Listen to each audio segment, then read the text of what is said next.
আসসালামু আলাইকুম রহমতুল্লাহি তাআলা বারাকাতুহু। আপনারা দেখতেছেন এই বড় বিল এটা কার? এই বিলের মালিক কে? এটা হচ্ছে এই যে আমার দাদি।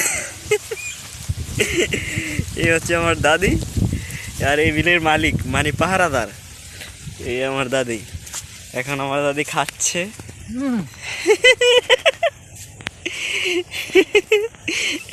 এই যে আমার দাদি খাইতেছে।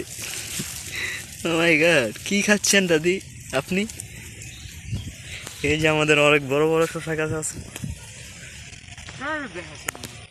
না, কেউ দেখাই না, এটা আমরা রাখতে আসি। এই ফেসবুকে ছাড়ো, এরপরে বেড়ারা এন্তনি উড়াইলে দেবো আপনার। এখন দেখবেন কি জানেন দাদি, মাইকার ক্যামেরালে আপনার হুমকি বেরিয়েছে। এই আম গাছের বকুল তো না ধরবো না। এই যে আমাদের অনেক বড় আম গাছ, এটার মালিকও আমার দাদি। ওই যে বিল, ওই যে শসা গাছ, এটা সবই আমার দাদির।